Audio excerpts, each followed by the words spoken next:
Buenas tardes para todos.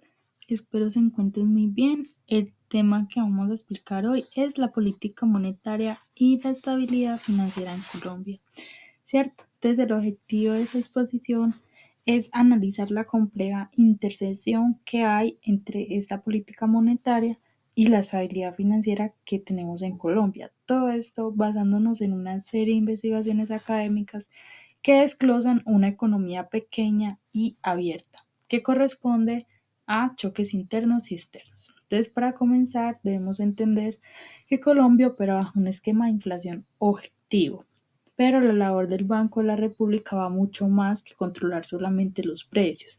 El banco actúa bajo un mandato dual implícito que mantiene esta estabilidad macroeconómica y al mismo tiempo sirve como prestamista de última instancia para el sistema bancario.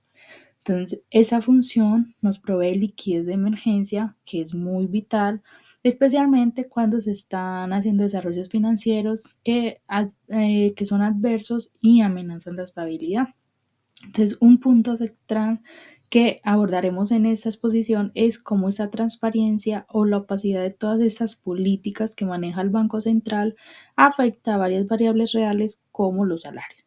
Entonces, veremos que en ciertos contextos un grado de reserva por parte de la autoridad monetaria puede ayudar a disciplinar los negocios salariales y mejorar la estabilidad financiera global. Entonces, así, todo esto nos sitúa en un escenario donde el Banco Central no solamente observa, sino que también es un gestor activo dentro de esas crisis potenciales. Entonces, ahora vamos a pasar a definir cuál es el problema real que estamos enfrentando. La pregunta es, ¿cuáles son las fuentes de fragilidad que pueden desestabilizar a el sistema financiero colombiano? Entonces tenemos que el primer gran problema es la asimetría que hay de la información con el mercado interbancario. ¿Por qué? Porque hemos observado que cuando hay mucha incertidumbre sobre los riesgos de crédito, los bancos eh, con excedente de liquidez no pueden evaluar correctamente a esas contrapartes. Entonces, esto lo que pasa es que provoca un fenómeno que hace que los bancos sean más seguros, con bajo riesgo, pero abandonan el mercado porque se encuentran las tasas demasiado altas, dejando el sistema sin un mecanismo eficiente para redistribuir toda esta liquidez. Además de que existe una incertidumbre inherente en el suministro del dinero, que las operaciones diarias de un banco de la República, como las subastas, generan toda esta volatilidad que distorsiona las tasas de interés interbancarias, afectando directamente a la transmisión de la política monetaria. Entonces, otro pilar que pues vulnera todo este balance bancario es que Colombia ha demostrado el apalancamiento procíclico. ¿Qué significa esto? En épocas de auge, que los bancos expanden todo su crédito de forma muy agresiva, esa expansión normalmente a menudo se sustenta de fuentes de financiamiento muy menos estables, como el fondeo mayorista en lugar de depósitos minoristas. Entonces, toda esa dependencia del fondo mayorista es un indicador crítico de fragilidad bancaria. Entonces, finalmente, no podemos ignorar toda esta casualidad bidireccional que hay entre el sector real y el sector financiero. Entonces, este choque en la economía real afecta inmediatamente al sistema financiero y crea un evento de crisis financiera y de estrés, tanto como el caso de la Interbolsa en 2012, que tiene pues todos estos efectos significativos y rápidos sobre el rendimiento de los activos y la actividad económica en general. Entonces, para dar sentido a todos estos problemas, en el marco teórico de nuestra investigación, se apoya en cuatro pilares fundamentales extraídos directamente desde la lectura. Entonces, ¿cuál sería el primero? Sería la microestructura y el riesgo de la contraparte. Entonces, esa teoría nos indica que el mercado interbancario no siempre es eficiente, porque bajo esa información asimétrica se requiere contratos diseñados específicamente para incentivar toda la participación bancaria. Entonces, diferenciando entre las tasas del banco depositante recurrente y un deudor ocasional, que también es vital este enfoque de la microestructura para entender la tasa de cambio, donde todos los factores internacionales suelen tener un peso mayor que los locales en el corto plazo.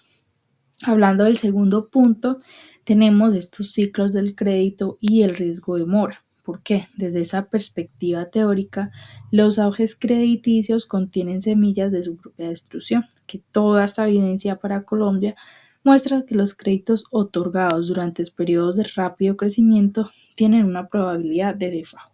Entonces, para todo ello, la teoría de la política macroprudencial justifica que el uso de producciones contracíclicas para mitigar toda esa amplitud de los ciclos y proteger la solvencia del sistema.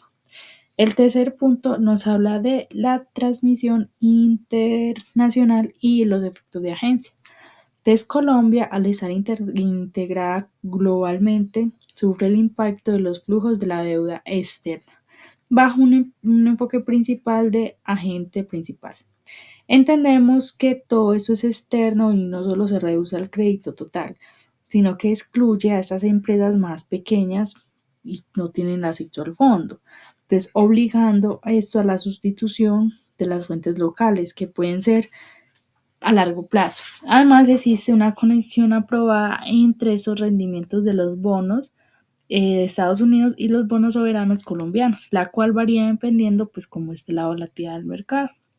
Hablando del cuarto punto, tenemos la incertidumbre con la medición y la liquidez, que de la teoría keynesiana hay que distinguir entre dinero y la liquidez, porque esas expectativas pueden tener unos títulos que normalmente inflan la demanda del dinero, pero nada más por la preferencia de la liquidez.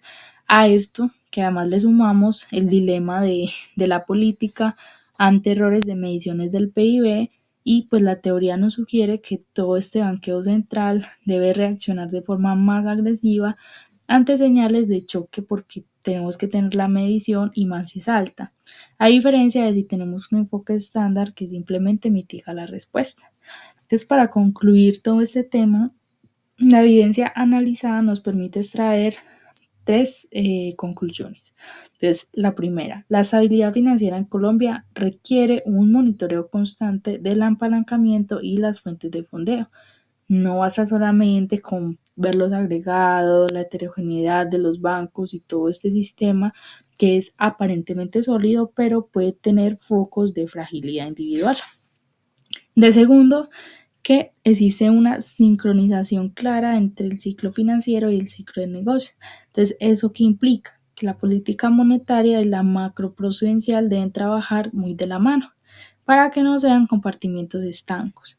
Y por último, la tercera es la capacidad predictiva, es muy clave, porque todos estos modelos se utilizan agregados a lo macroeconómico para poder predecir los booms de estos créditos y tengan una efectividad del 80%, que es lo que ofrece la ventana de oportunidad para actuar antes de que el riesgo se materialice. Entonces, ya para terminar, hay que entender que esa política monetaria en Colombia exige una visión integral que combine la microestructura de los mercados con la dinámica de los ciclos de crédito y la gestión de incertidumbre internacional. Eso sería todo. Muchísimas gracias.